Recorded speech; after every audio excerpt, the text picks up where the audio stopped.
handout 6.2 is actually a home safety checklist.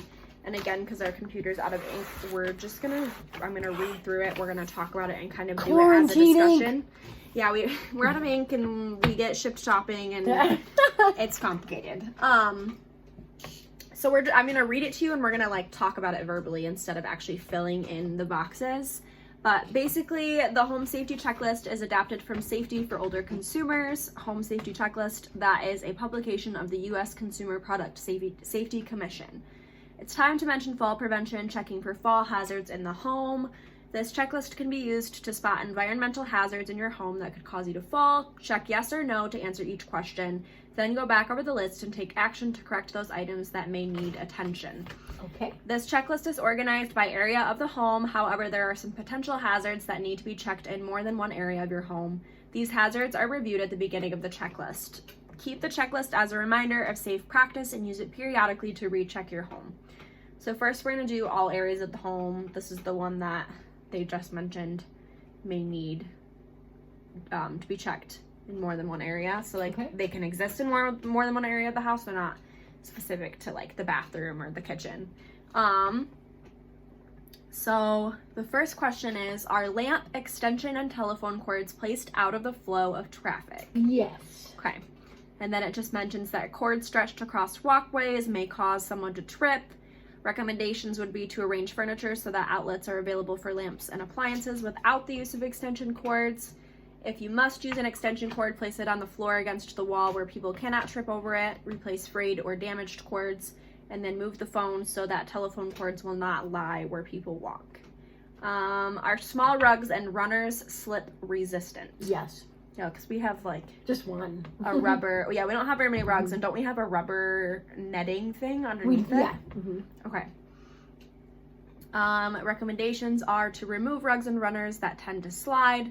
Apply double-faced adhesive carpet tape or rubber matting to the backs of rugs and runners. Purchase rugs with slip-resistant backing. Check rugs and mats periodically to see if backing needs to be replaced.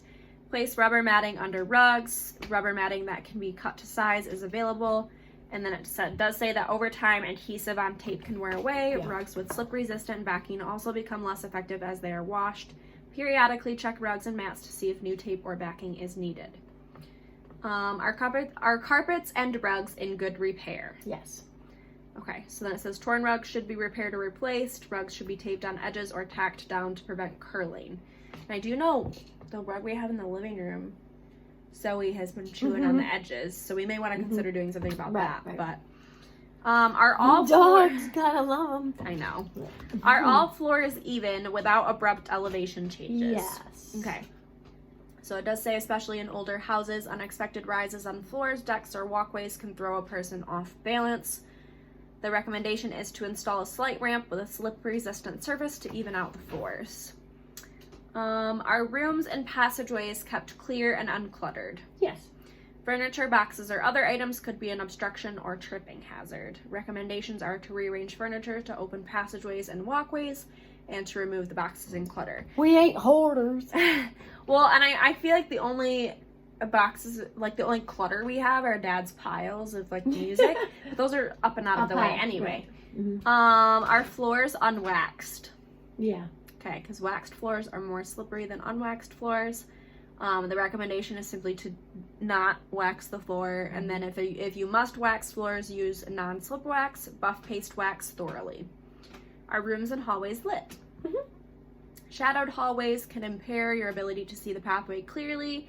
Recommendations are to use maximum recommended wattage bulbs in all light fixtures and to add more lighting fixtures to the home. Are light switches accessible on entering the room? Yes. Having accessible light switches reduces the risk of falling when walking across a darkened room. Recommendations are to install light switches close to entryways and install floor lamps or night lights close to entryways if it is not possible to install light switches. Are emergency numbers posted on or near the phone? Well, they're on my cell phone. Yeah. My cell phone's on me always. So. Yes. So this would apply to like a landline. So if we only had our landline. Right. But it does say in case of emergency, telephone numbers for the police and fire departments, along with a neighbor's number, should be readily available. The recommendation is to write the numbers in large print and tape them to the phone or place them near the phone where they can be seen easily. I'm gonna stop here just because we've reached 5 minutes, but we're gonna Okay. read. Thank you.